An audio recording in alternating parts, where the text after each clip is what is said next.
بسم اللہ الرحمن الرحیم۔ دوسرا پارٹ ہے اسرائیل پیلسٹائن کنفلکٹ کے بارے میں، جو کہ کرنٹ سچویشن پر ہے، جو کہ اب تک آن گوئنگ ہے۔ اس پر ہم بات کریں گے اور انالیسس کریں گے کہ اس کی اب کرنٹ سچویشن کیا ہے اور فردر یہ کیا سینیریو اختیار کر سکتا ہے۔ تو فلسطینی جو کہ ایسٹ جیروسلم، غزہ اسٹرپ اور ویسٹ بینک میں رہ رہے تھے، جن کی میجورٹی وہاں پر رہ رہی تھی، تو یہ ٹینشنز دن بدن اسی طرح بڑھتی چلی آ رہی ہے۔ اب تک کی رپورٹ کے مطابق گراؤنڈ ٹروپس ڈپلوائے کیے گئے ہیں اسرائیل کی طرف سے غزہ اسٹرپ کے بارڈر پر۔ تو یہ ٹینشن مزید بڑھ سکتی ہے کیونکہ ایئر فورس آلریڈی انگیج ہو چکی ہے حماس کے ساتھ، اور ان جگہوں پر ویسٹ بینک، غزہ اور ایسٹ جیروسلم، یہاں پر مسلمز، عرب اور فلسطینیوں کی میجورٹی یہیں پر رہتی ہے، جن کی سیٹلمنٹس ہیں یہاں پر، پراپر گھر نہیں ہے، یہ کناروں پر، بارڈرز پر ایز اے ریفیوجیز وہاں پر رہ رہے ہیں۔ آرمی وغیرہ بھی کوئی نہیں ہے، صرف آرگنائزیشن ہے وہاں پر، حماس، جو کہ لڑ رہی ہے اسرائیل کے خلاف۔ حماس یہاں پر رول کرتا ہے، حماس آرگنائزیشن ہے، جہاد کر رہے ہیں اسرائیل کے خلاف، ان کے ایٹروسٹیز کے خلاف، اور مسلمز کمیونٹی کو وہ لیڈ کر رہے ہیں یہاں پر، ان کو پروٹیکٹ کر رہے ہیں۔ اور وہ ایک اسرائیل کی نظر میں ایک ٹیرر آرگنائزیشن ہے، کیونکہ اس سے اسرائیل کو خطرہ ہے۔ اکیلی آرگنائزیشن ہے جو کہ اسرائیل کے خلاف اس وقت لڑ رہی ہے اور شروع سے لڑتی آ رہی ہے۔ ان کے پاس کوئی ویل آرگنائزڈ آرمی تو نہیں ہے۔ حماس ایک آرگنائزیشن ہے جن کے پاس ہینڈ میڈ بامز ہیں اور کچھ سپورٹ ہے مختلف ممالک کی، انڈر گراؤنڈ انٹیلیجنس کی، جس کی وجہ سے وہ اسرائیل کو ٹیکل کرنے میں کافی حد تک کامیاب ہو جاتے ہیں۔ یہودی کیونکہ بہت زیادہ مائنارٹی میں، ان کی اتنی تعداد نہیں ہے، اور ان کو مسلمز سے اس وقت بہت زیادہ خطرہ رہتا ہے، جس کی وجہ سے وہ انٹرنیشنل کمیونٹی کا سہارا لیتے ہیں پابندیاں لگانے کے لیے، کہیں فلسطینی غزہ میں یا ویسٹ بینک سے ان پر اٹیک نہ کر دیں، کیونکہ بہت زیادہ ان کی کم تعداد ہے اور نان مسلم ہے کیونکہ، اور ان کو خطرہ رہتا ہے کہیں ان کا کوئی کیجولٹی نہ ہو جائے، وہ کیجولٹی بیئر نہیں کر سکتے۔ دنیا میں 1.2 بلین پاپولیشن ہے مسلمز کی، اور 7 ملین، لگ بھگ 7 یا 8 ملین یہودی ہیں۔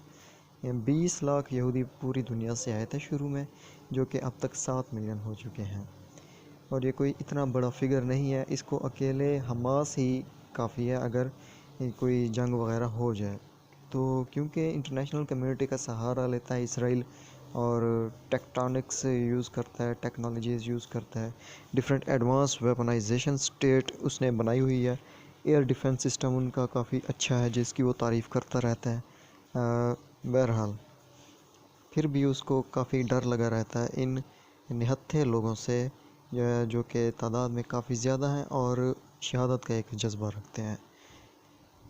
تو اسرائیلی ایکشنز جو بھی وہ کرے، ٹیررسٹ ایکشن لے یا پھر کوئی ایئر سٹرائک کرے، اس کا اسٹانس یہی ہوتا ہے کہ اس نے سیلف ڈیفنس میں لیا ہے۔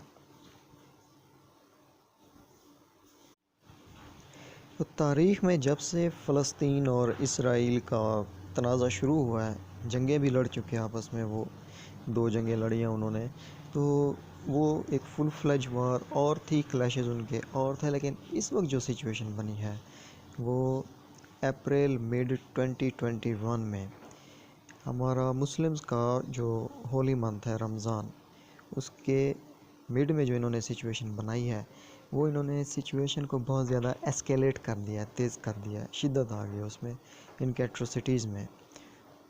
تو ان کی میرے خیال سے جو حرکت تھی، انہوں نے مسجد اقصیٰ کے احاطے میں آگ لگائی اور جشن منایا، ڈانس کیا، اس کے نتیجے میں مسلم جذبات بہت زیادہ بھڑکے ہیں اس دفعہ۔ پوری مسلم امہ سے اس دفعہ جو ریسپانس آ رہا ہے، اسپیشلی ترکی اور پاکستان کی طرف سے، وہ اب تک نہیں آیا۔ تو فلسطینی فیملیز غزہ اور ویسٹ بینک سے، ایسٹ جیروسلم سے نکل کر انہوں نے اگریشن کا اظہار کیا ہے، سر عام ان کے خلاف آ گئے ہیں۔ تو مسجد اقصیٰ پر ان کا ایک بہت اوپن اس دفعہ انہوں نے ایگریشن دکھایا ہے، اپنی نفرت کا اظہار کیا ہے، جس کے نتیجے میں ان کو ریٹیلیشن کا سامنا کرنا پڑ رہا ہے اور کرنا پڑے گا، کیونکہ اسرائیلی پالیسیز جو ہیں وہ موو کر رہے ہیں مزید انیکسیشن کی طرف، ایکسپینشنزم کی طرف، آئی آر کی ٹرمز ہیں یہ. تو اس حوالے سے یہ ایک انٹرنیشنل لاء کے خلاف ورزی ہے. اس میں کوئی بھی اسٹیٹ اس میں کود پڑے فلسطین، غزہ یا جروسلم کی فیور میں، لائک ترکی، پاکستان، ایران، تو یہ کود پڑے تو یہ فل فلیج وار ہوگی. تو دوسری طرف اسرائیل کو سپورٹ کرے گا فرانس، ویسٹرن پورا، امریکہ، انڈیا. اور اس طرف سے جو سچویشن بن رہی ہے ساؤتھ ایشیا ریجن میں، یہاں پر اسرائیل بیک کر سکتا ہے، انڈیا کو بیک کر رہا ہے پاکستان کو انگیج رکھنے کے لیے، تاکہ پاکستان کسی قسم کی کارروائی اسرائیل کے خلاف کرنے میں پارٹیسپیٹ نہ کرے. تو کیونکہ اکلوتی مسلم سپر پاور ہے تو یقیناً ان کو سب سے بڑا تھریٹ پاکستان سے ہے. رمضان کے مہینے میں اور اب تک عید تک جو خبریں وغیرہ آ رہی ہیں، ٹیئر گیس، شیلنگ اور بامز فائر کیے گئے، ایئر سٹرائکس کی گئی، مسلمز 119 شہید اب تک ہو چکے ہیں، اور یہ شہداء کی تعداد بڑھتی جا رہی ہے. اور 6-7 کوئی اسرائیلی سولجرز بھی مارے گئے ہیں حماس کے ہاتھوں. ان کی کوئی پراپر رپورٹنگ نہیں آ رہی، کیونکہ ان کا میڈیا بہت زیادہ سینسر ہے اسرائیل کا، اور وہاں پر ایک ایمرجنسی نافذ ہوئی ہے. پورا اسرائیل اس ٹائم ریڈ الرٹ ہے. کسی بھی طرح کی ہنگامی صورتحال ہو سکتی ہے، کسی بھی وقت کچھ بھی ہو سکتا ہے. انہوں نے انڈر گراؤنڈ بنکرز بنائے ہوئے ہیں، اپنے یہودیوں کو وہاں پر شفٹ کر رہے ہیں آہستہ آہستہ. سچویشن کافی زیادہ کریٹیکل ہو چکی ہے. اسرائیلی عوام اپنی گورنمنٹ سے تقریباً نا امید ہو رہی ہے. جس طرح سے وہ اپنے آپ کو اور اپنی گورنمنٹ کو، اپنی نیشن کو پروٹیکٹ کرنے کا دعویٰ کرتے تھے، بہترین ٹیکنالوجی کا اظہار کرتے تھے، اس لحاظ سے دیکھا جائے تو اسرائیل نے وہ کامیابی حاصل نہیں کی. تو اب دیکھتے ہیں اس کنفلکٹ میں مین پرابلمز کیا ہیں، یہ کوئی کسی بھی ایگریمنٹ پر کیوں نہیں پہنچ پاتے فلسطینی اور یہودی. فلسطین اور اسرائیل کے درمیان پیس ٹاکس پچھلے 25 سالوں سے ہو رہی ہیں، لیکن وہ کسی بھی نتیجے پر نہیں پہنچ پاتے. اس کی وجہ یہ ہے کہ اگر پیس ایگریمنٹ ہو جاتا ہے تو اس کے بعد اسرائیل کہاں تک ہوگا، اور اس کے ساتھ ساتھ فلسطینی ریاست جو کہ ایکچول اور لیگل ریاست ہے مسلمز کی، اس کی باؤنڈریز کہاں پر ہوں گی. اور اس کے علاوہ جو ریفیوجیز ہیں، ریفیوجیز مسلمز فلسطینی جنہوں نے مائیگریٹ کیا ہے دوسرے علاقوں میں قریبی بارڈرز پر، غزہ اسٹرپ، ویسٹ بینک اور ادھر ادھر، ان کا کیا ہوگا؟ وہ واپس کہاں پر آئیں گے جن کے گھروں کو گرا کر یہودی سیٹلمنٹس بنائی گئی ہیں، یہودی اسٹیٹ اسرائیل کو تعمیر کیا گیا ہے. اور مین امپورٹنٹ بات، کیپٹل کا کیا ہوگا؟ جیروسلم جو کہ ریپریزنٹ کرتا تھا پیلسٹائن کے کیپٹل کو، مسلم کیپٹل کو، جس کی ایک ہسٹری ہے، وہ شروع سے ہی مسلمز کیپٹل ہے. مسجد اقصی مسلمز کو ہی ریپریزنٹ کر رہی ہے، قبلہ اول ہے. اس کا کیا ہوگا جس کو انہوں نے جیوش کیپٹل میں کنورٹ کرنے کی کوشش کی ہے، اور کافی حد تک وہ کامیاب بھی ہو چکے ہیں.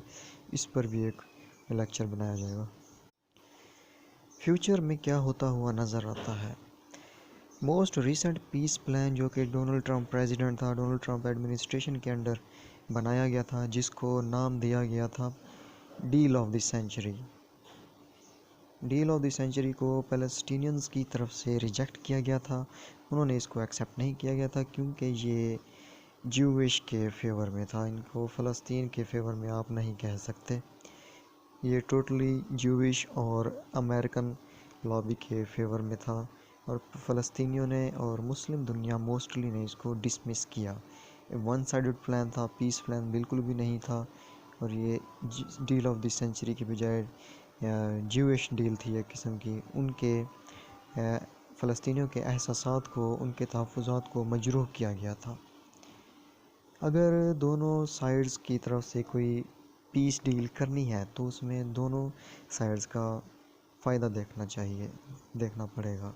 فلسطینیوں کے حقوق بھی محفوظ رہیں، اور یہودیوں جو کہ ایک ویسے ہی اللیگلی اسٹیٹ انہوں نے بنا ہی لی ہے، تو اس کو قانونی درجہ دینے کے لیے اس حد تک